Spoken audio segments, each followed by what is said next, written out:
Hi folks, in this walkthrough we're going to do a couple of things. The first thing we're going to do is review MVC as a concept. This was something we talked about at the end of Unit 2 as we were learning to build Python web applications. MVC stands for Model View Controller, if you recall.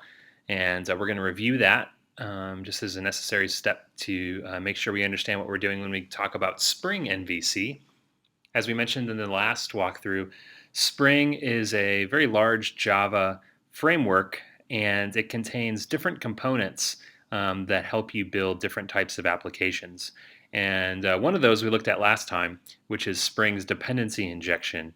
And so we looked at that a little bit with the motivation of understanding how dependency injection will eventually be used in Spring MVC. So Spring MVC is our ultimate goal for the end of this skill track, and that will allow us to build MVC web applications using Spring. Okay, so a lot of the concepts we're going to talk about and look at with Spring MVC are going to be very, very familiar to you at a conceptual level. So even though we're doing Java and we're doing Spring, which are relatively new to most of you, the fact that we're building MVC applications and we've already done that will mean that a lot of these concepts are going to seem familiar, and you should pick up on a lot of them pretty quickly.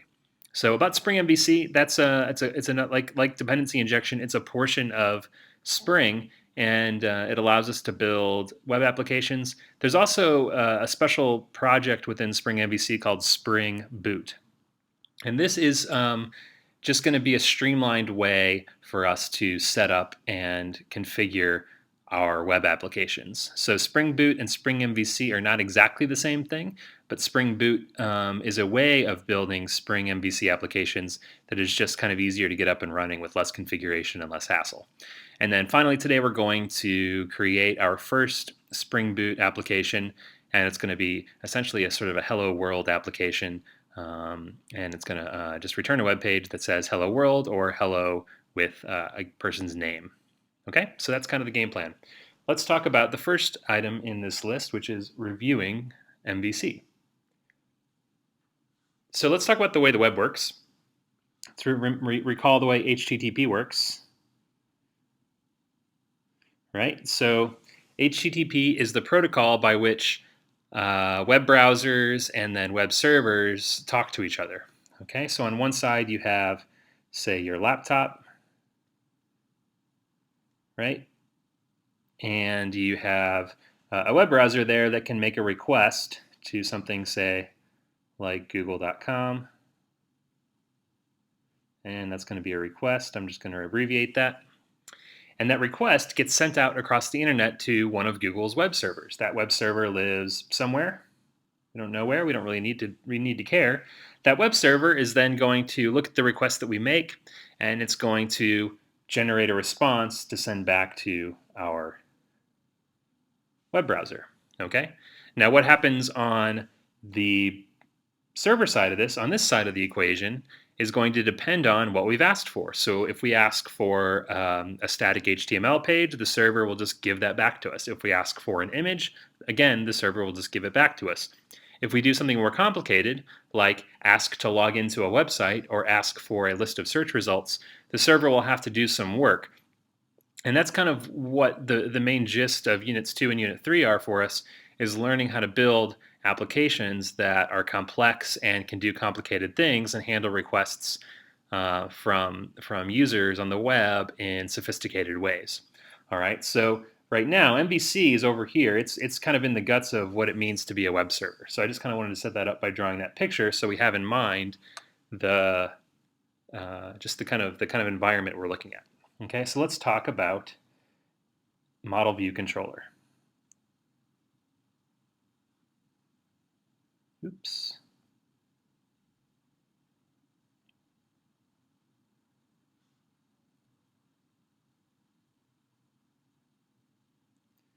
Okay, so Model View Controller is a way that we were separating the different pieces of functionality within our web applications. So recall in Unit 2, we focused on building web applications using Python, and there was kind of a natural separation of responsibilities and of different types of behavior into different files and different different methods, different classes, and so forth.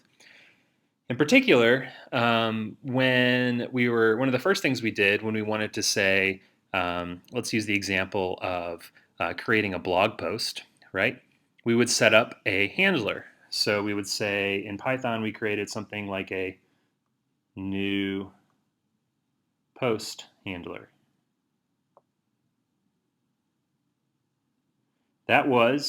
We learned that was an example of a controller, okay? And that had a specific URL attached to it, say something like /new, something like that, and it then decided what it needed to do. It had some logic that it went through in order to create a new blog post. For example, validating that all of the correct information had been provided by the user, creating a new post object, etc. The model is used to basically represent data. And when we're programming, data is in the form of objects.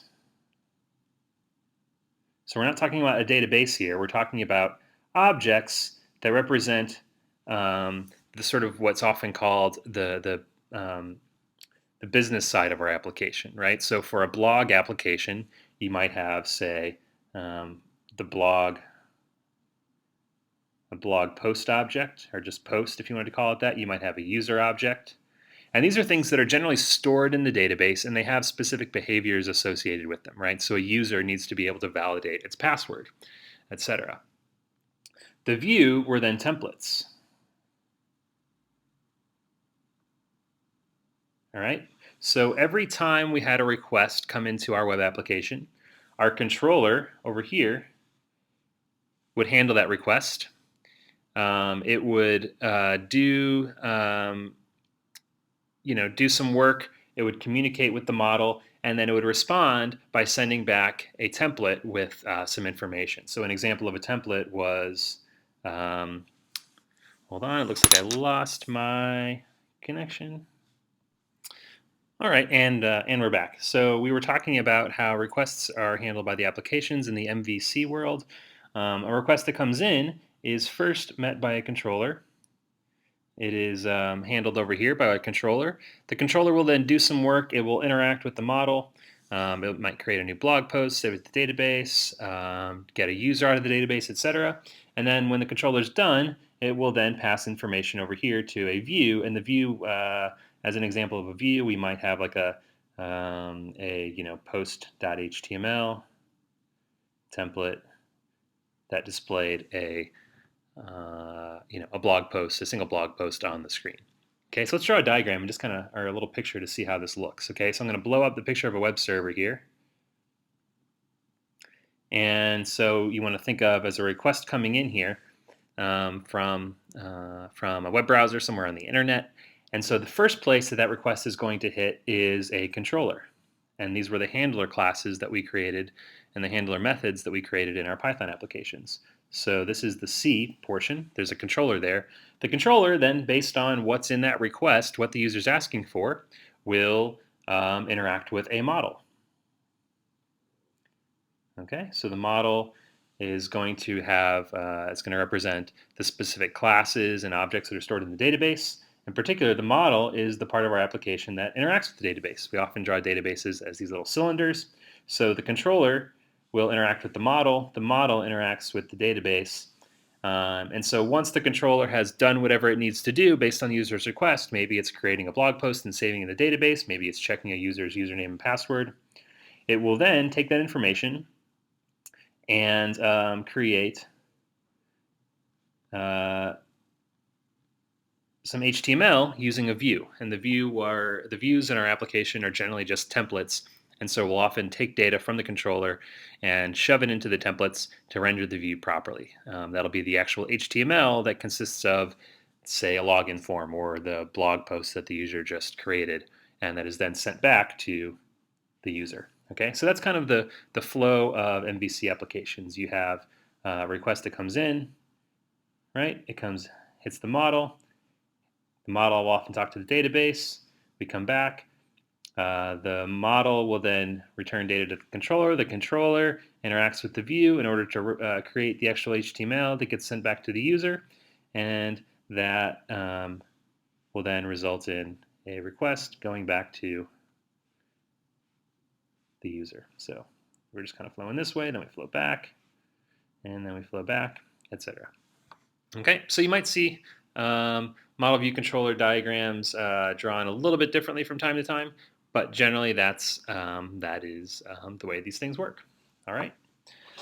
So that's our review of MVC. So I did that so that we can better understand what we're doing when we go into the Java world and start creating model view controller applications. And we can understand that what we're doing here conceptually is the same as what we did in Unit 2. We're just using some different tools and a different programming language to do it.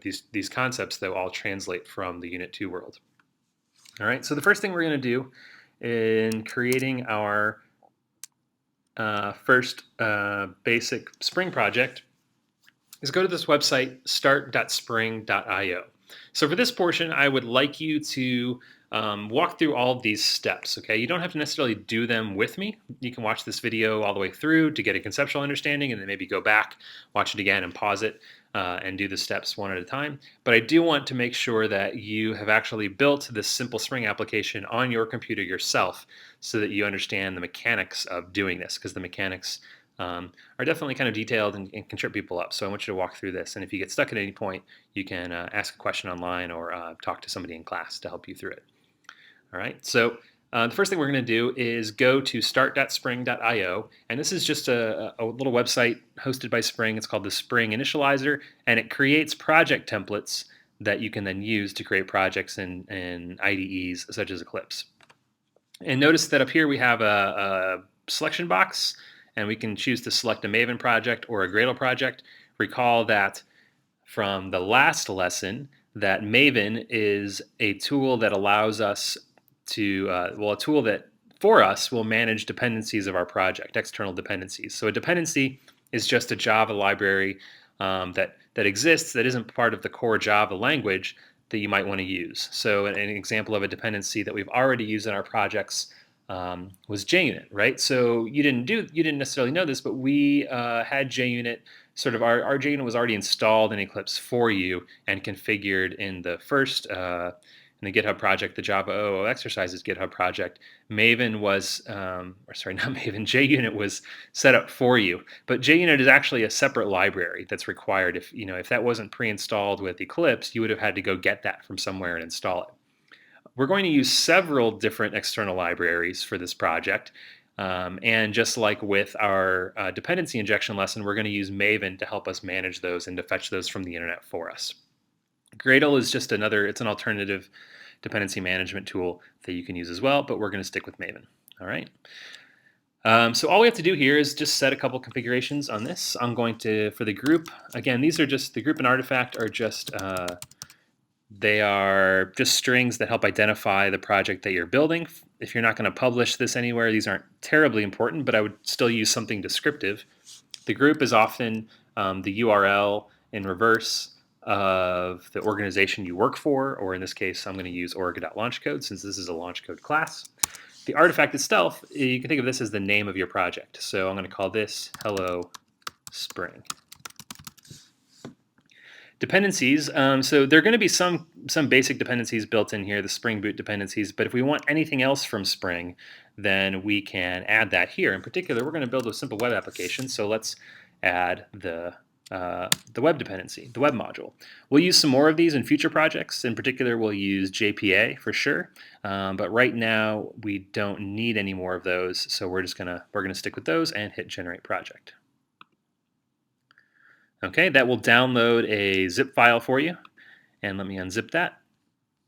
And in that zip file, if you see, we've got a few things. These top two things are just scripts. We're not going to use them. The next one is a POM. So a POM, recall, is the file that configures Maven. So it contains the external libraries, information about the external libraries that Maven will then go fetch for us. And so if you look at the POM, you will see that it has the Spring Boot dependency up here. There is a, let's see, there's a couple of other things. There's a Spring Boot Starter Web. This is going to contain some information that'll help us make a web project out of this. And then there's some information about There's some information about the Spring Boot Starter test package, which is a way that you can test your Spring Boot applications. So just some basic stuff that's in the POM there. This will allow Maven to go fetch the proper libraries from the internet for us. All right, so now we're ready to pull this into Eclipse. I'm going to close this down, go over to Eclipse. And what I'm going to do here in my Package Explorer is right-click and say New. Actually, not New. We're going to Import. We're going to import a project. And under the General section of the Import Wizard, you want to select Projects from Folder or Archive. Go ahead and hit Next. And then you want to browse to the location of that stuff. Let's see, Hello Spring, that was it. So click on the folder that you just unzipped and open that up. And all of this should be good. It's going to import it as a Maven project. It found the POM. That's all great. You hit Finish, and then voila, you have a new Java Maven project in your Eclipse workspace. It's pretty great. So in particular, notice that we have a lot of stuff here. We have our POM file, which has all of our dependencies. We have, notice that those dependencies have already been fetched for us. That was really fast. Eclipse already went out, Eclipse and Maven together went out and got all of the jar files. A jar is just a way of packaging up Java code. They went and got all the Java code out on the internet that we need for this project. There's a lot of dependencies here. If we had to go install these by hand, man, that would really not be good, not be fun. We also have the basic Maven project structure, which you're familiar with from the last lesson. You have source main Java, that's the directory in which our Java code is going to go. Source main resources, we're going to use that later.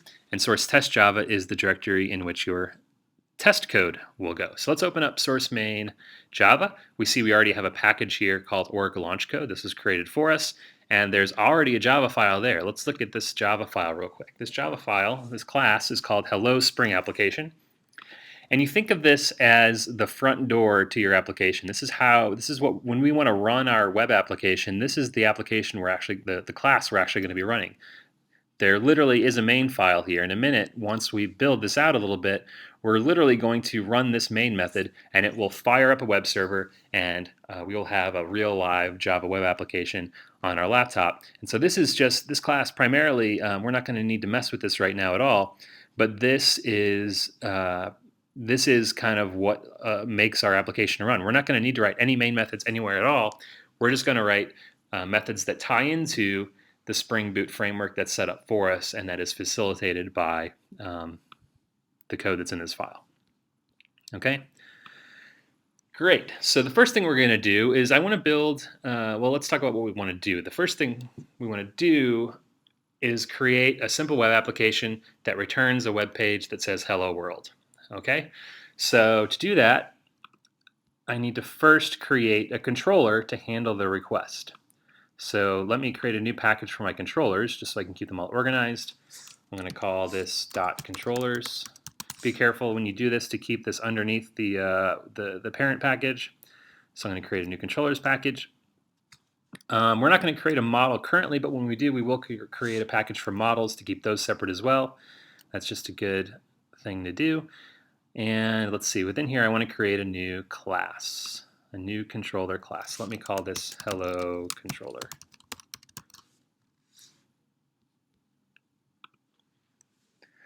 Okay, and so a few things I need to do to get this up and running. Think of this again as a handler. This is parallel in concept to the handlers that we built in Python. Handler and controller are often used synonymously. To get this to be configured properly to handle requests, to handle HTTP requests, I need to first add the controller annotation. Okay, so the controller annotation is part of Spring. So again, I just, that import is necessary to get the controller annotation to work. And again, if I just did this as Command-Shift-O on a Mac, it is going to be slightly different on Windows or Linux machines. Organize imports is the menu item under the source menu if you're looking for it there. That will again just pull in any imports that I need that aren't already there and get rid of unneeded imports. So I just did that to add the import for my controller annotation. Think of this annotation as being kind of similar to the component annotation that we used when talking about dependency injection. So the component annotation that we used in talking about dependency injection, I'll type it out here so you can see it. We're not going to use it though. What it did in that case was it told Spring to pay attention to this class, that it should help us manage this class, and it should help create instances of this class for us. So by using the controller annotation, we're kind of doing the same thing. We're telling Spring, here is a class that you should care about. All right, and by using the controller class, the controller annotation, that means that Spring will now recognize this as a controller. And when we start our application, Spring will create an instance of the controller class for us. It'll create a hello controller object to handle incoming requests. We won't have to manually create the hello controller object ourselves and do anything there. Spring will do it for us. But if we leave that annotation off, Spring's not going to understand that this is meant to be a controller class. All right, so every controller class that you create will need that annotation. And then each method within your controller class is most likely going to be handling an incoming request. It should be associated with a given URL. So kind of the end goal here is to be able to do something like this. We're going to have our web server is going to start up at this URL, localhost :8080. It's going to be running on port 8080. And then we want to be able to do something like /hello, and to have that request then get routed into a method within our controller. All right, so let's first create the signature for our method. It's going to be public. It will return a string. We'll just call it hello for now. All right, and it's going to give me an error until I actually return a string there. That's okay. I don't want to do that quite yet. So we'll fill this out in a second, but in order to configure this method to handle incoming HTTP requests, I need to add another annotation. So this is called request mapping. All right, and again, I need to make sure I have that import up above. The request mapping annotation, we need to add some configuration to this. There's a couple of pieces we're going to add. The first one is called value. And I'm going to set value equal to /hello. All right, this tells Spring that I want all incoming requests to the path /hello to be handled by this method. All right, so all incoming HTTP requests to that path will be handled by our hello method. There's one more thing I want to do, which is to say that I want it to handle a certain type of HTTP request.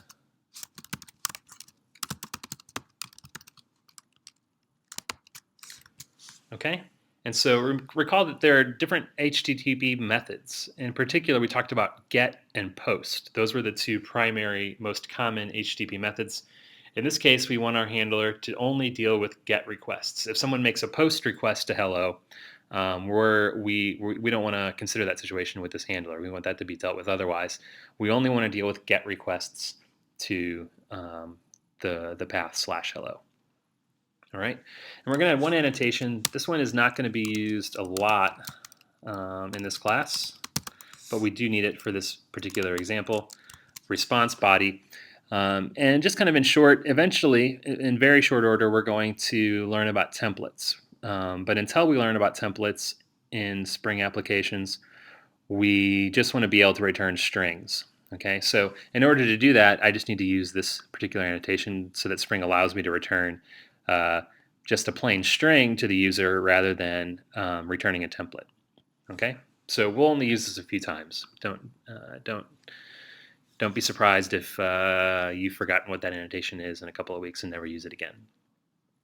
Okay, so let's see. Now I actually want to do something within my method to return something to be displayed to the user. This should just be the HTML that I want them to see. So let me return a string that has just a header that says hello world. I need to close my h1 tag. There we go.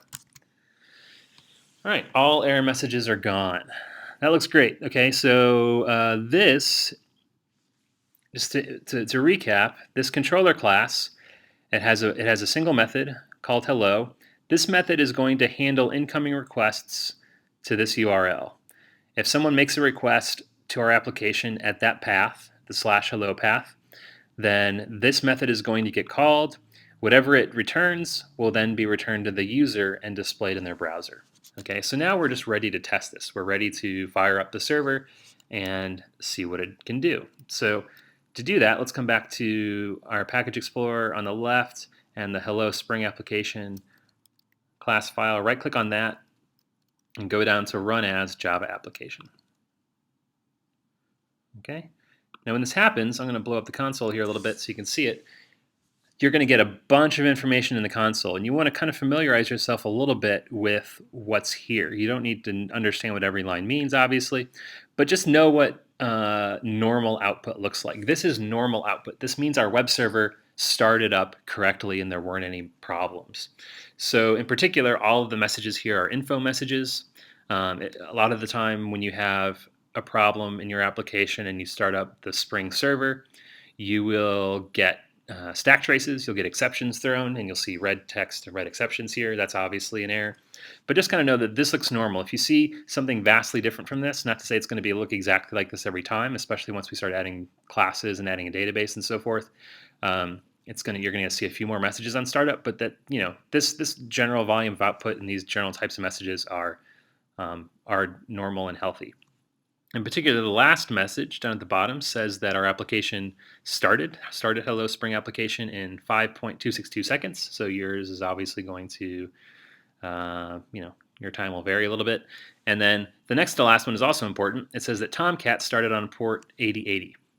So Tomcat is the actual server itself. So that is the software. It's the Java software that will function as the web server on our laptops.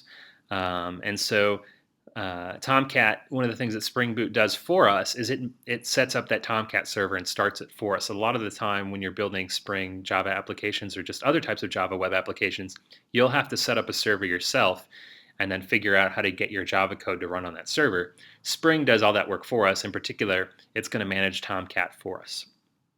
And we know that port 8080 is how we need to access this. So now we're ready to go. Let's go back to our web browser and test this out. So I already have this URL, localhost colon 8080, localhost because I'm running the web server on my computer right here.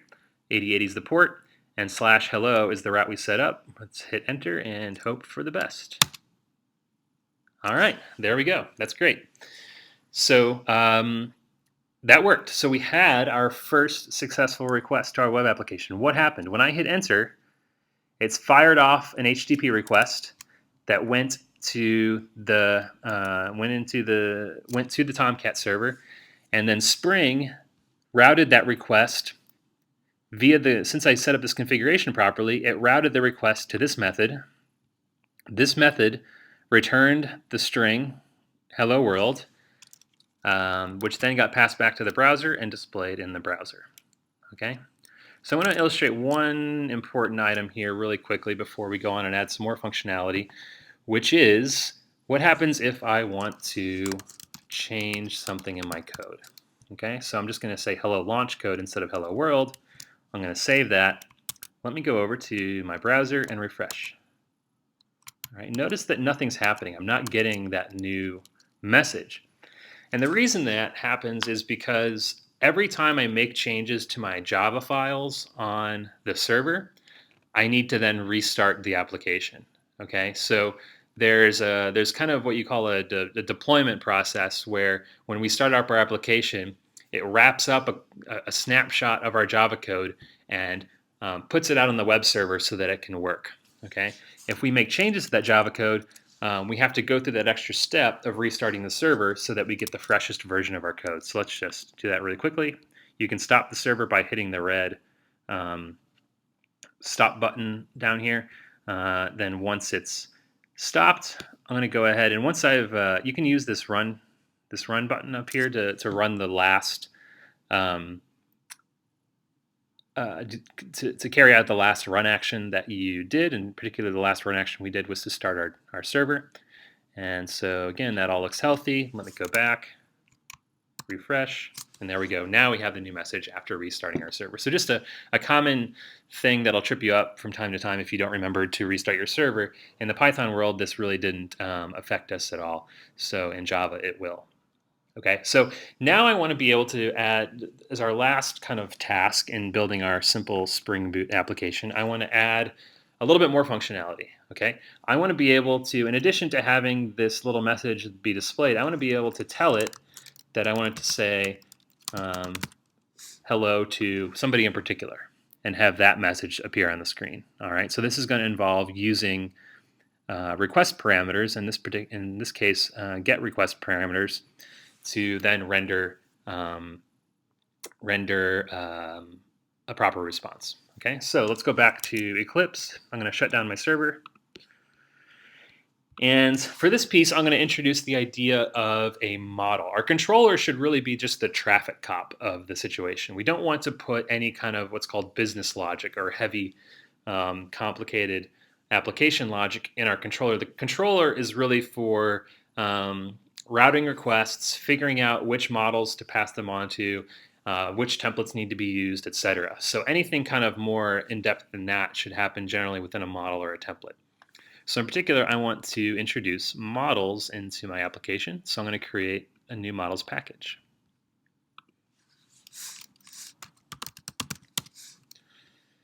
And within that, a new model class.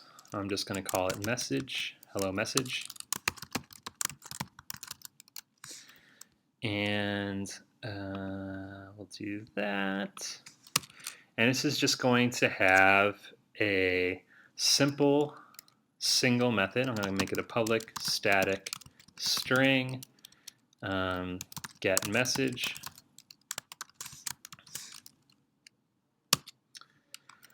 Okay, and we want this message to this method to take a single parameter, which is going to be the name that we should use to create the message with. And then we want to say then, let's build up a custom message with that name. So let's return hello, comma, name, exclamation point. Okay, so this method is going to build up the message for us, given the input. So let's go over to our controller. And here, instead of returning a string, I can say then return hello message dot get message, and I'm going to need a name parameter somehow. Before we deal with that, let's just maybe do a little test. Okay, so let's hard code a name parameter in here as well. All right, so we're just going to run this little test first. Let's see, does everything look okay? I've got hello.getMessage, hello message. Okay, so that all looks good. I'm going to start up my server.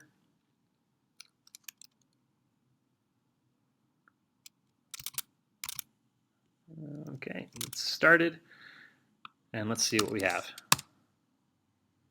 All right, it says hello Chris. Looks like I forgot my HTML formatting, so let me go ahead and maybe add that here. Oops.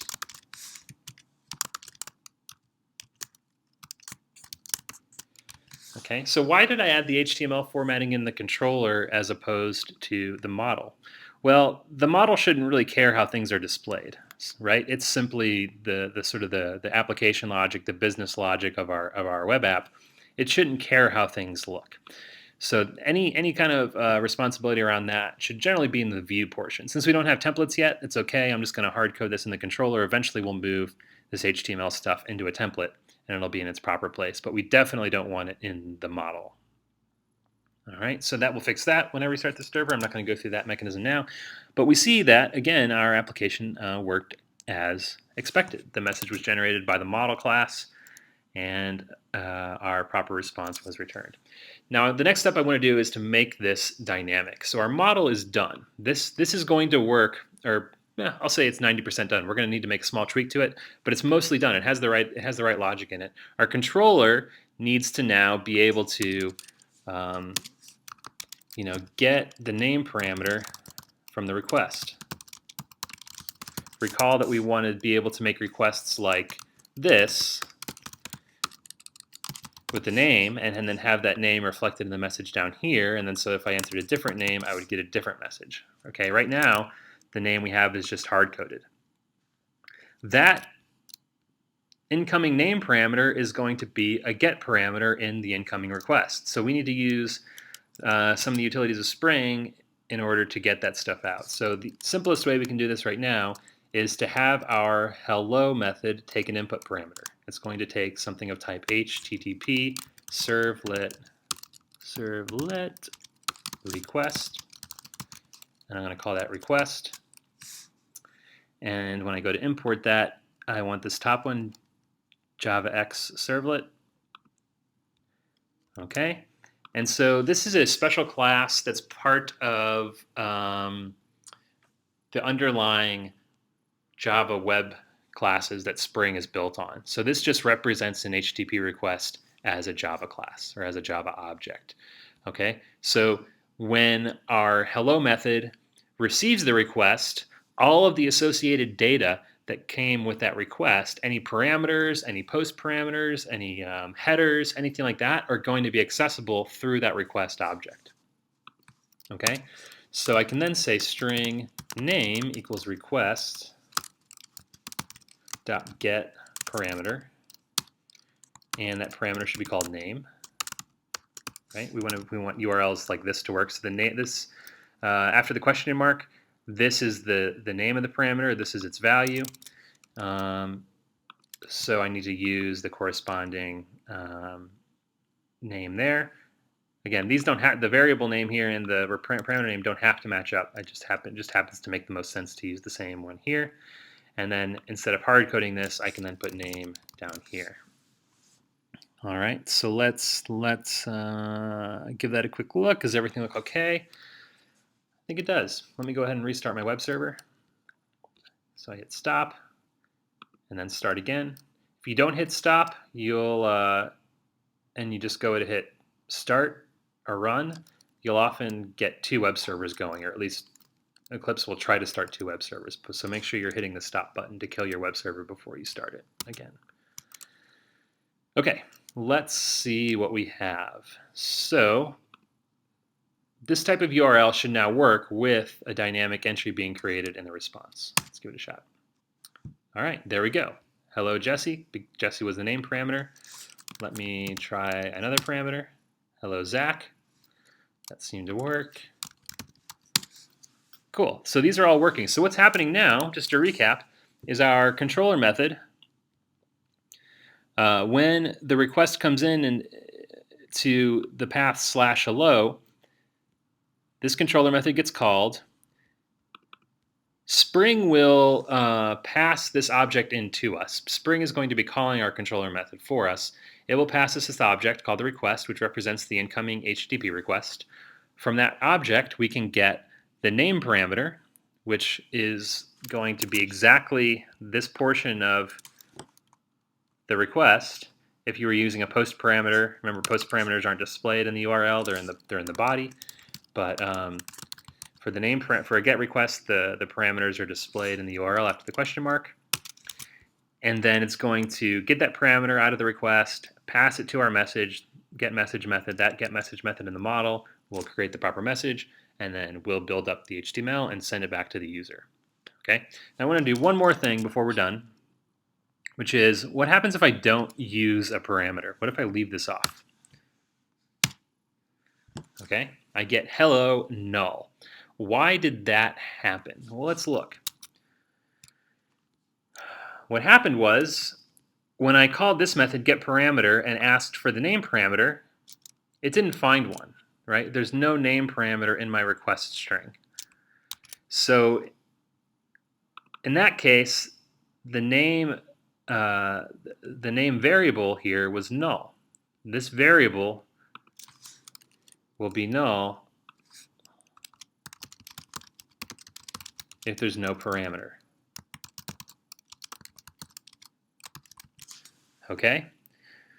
So in particular, we have to decide now how to deal with that situation. This is probably not a good situation. We don't want our application to be behaving this way. It should do something reasonable. In particular, let's just display the word world if somebody doesn't pass in a name. All right, so there's a couple places we can do it. We can do that here, or we could do it in the model class. Let's actually do it in the controller. So let's say if name is null, set name equal to world. All right. And I put this in the controller because you can think of this essentially as data validation, and that should really usually be handled in this setting. So let's go ahead and restart our server and see if we fixed it.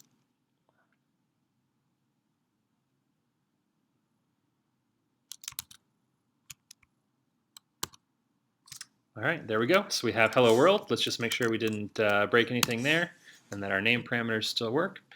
And sure enough, they do. So that's it. That's our first web application. So go ahead and make sure that you can go through all these steps on your own, build this simple application yourself within Eclipse and make sure it runs, that you're familiar with the locations of these various classes, how to start up the Spring server, etc. And we're going to get some more practice with this stuff in class. And then for the next lesson, we'll start introducing templates into our Spring applications. That's it, everybody. Thanks.